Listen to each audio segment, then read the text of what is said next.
Pulp Fiction, the masterpiece of Quentin Tarantino, made Hollywood rewrite the rules of movie production. But what if I told you the madness behind the scenes was even wilder than what you saw on screen? From on-set chaos to accidents that became legends, Tarantino's cult classic is packed with secrets that are just as twisted as the film itself. Number 1. The film that revived a fallen star. When Pulp Fiction began casting, John Travolta's career wasn't just cold, it was frozen. The man who once made the world dance in Saturday Night Fever and Grease had become a relic of a past decade. Studios had moved on, but Quentin Tarantino saw something others didn't. A fallen star who could shine in the right kind of darkness. Originally, the role of Vincent Vega was offered to Michael Madsen, fresh off Reservoir Dogs, but Madsen turned it down to star in Wyatt Earp.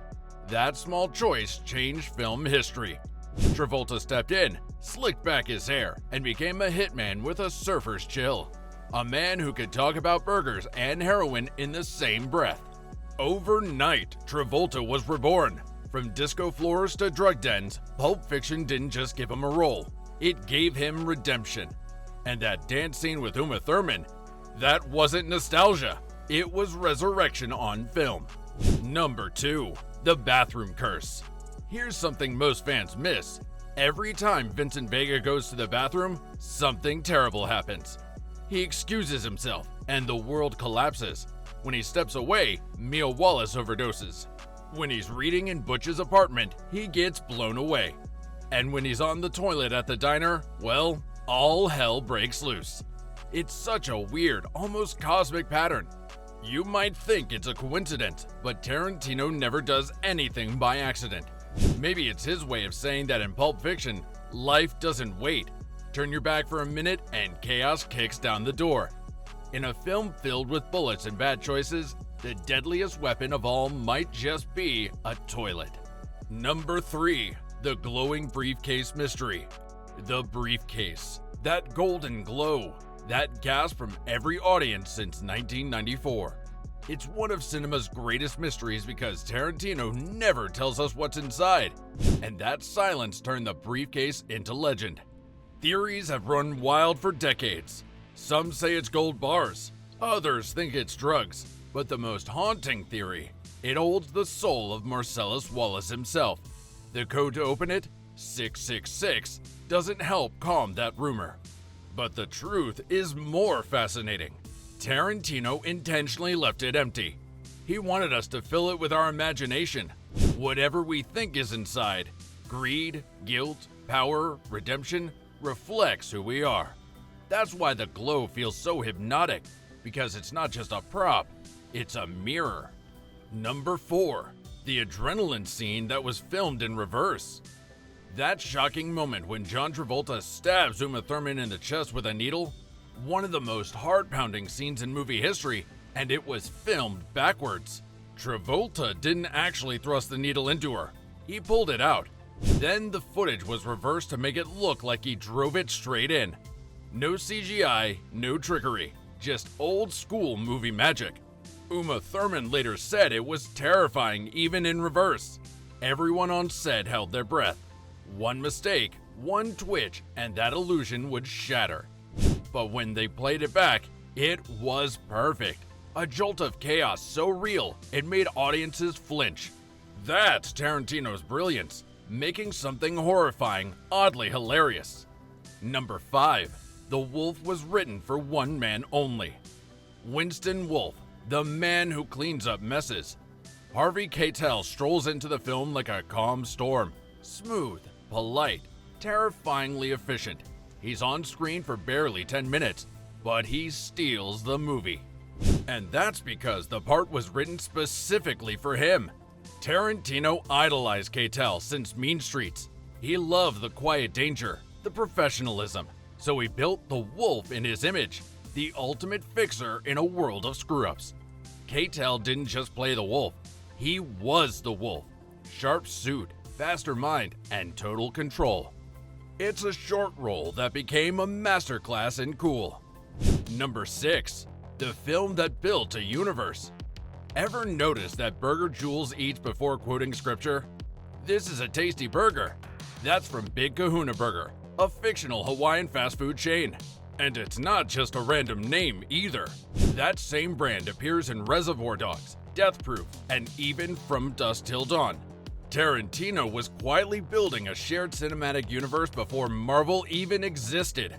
Every fake brand, every passing reference, every cigarette label connects his films into one pulpy web. In Tarantino's world, everything's connected, even if you don't realize it yet. Number 7. The title that almost wasn't. Before Pulp Fiction was called Pulp Fiction, it almost went by another name, Black Mask. It was a direct reference to the 1930s pulp magazines that Tarantino adored. Cheap paper, lurid stories, hard-boiled detectives. But when he said the words Pulp Fiction out loud, something clicked. And it wasn't just a title, it was an identity. Pulp meant raw, messy, and real. Fiction meant freedom. Together, it became a manifesto for Tarantino's storytelling. Unfiltered, unapologetic, and absolutely alive. The name didn't just define a movie, it defined a movement. Number 8. The Butch Marquis Easter egg. Tarantino's obsession with details is legendary. Nothing in his frame is meaningless. Take the boxing marquee that Butch Coolidge passes. It reads Coolidge versus Wilson, a sly nod to US President Calvin Coolidge and Woodrow Wilson. Below that, Vossler v. Martinez are two of Tarantino's old friends from his video store days. It's blink and you'll miss it, but that's the charm. Tarantino hides little tributes and inside jokes all over his films. It makes rewatching Pulp Fiction feel like treasure hunting. Every frame is a clue, every prop a whisper from the director himself. Number 9. The script that rarely happened. Imagine this. One of the most iconic scripts in Hollywood history rarely got made. Studio executives thought Pulp Fiction was too violent, too talky, too strange. Nobody wants to watch gangsters talk about foot massages for 20 minutes, one exec said. They couldn't see the rhythm beneath the chaos. But Tarantino and producer Lawrence Bender refused to give up. They believed in the pulse of the story, that mix of pulp culture, philosophy, and crime.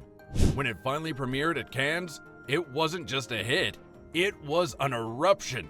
The audience gave it a 7-minute standing ovation. By the time the credits rolled, Pulp Fiction had changed the language of film. Number 10. The non-linear gamble that paid off. Tarantino broke one of storytelling's oldest rules. He told the story out of order. He kills off Vincent Vega halfway through, only to bring him back later like nothing happened. The timeline jumps back and forth, crossing paths like a puzzle. It shouldn't work, but it does.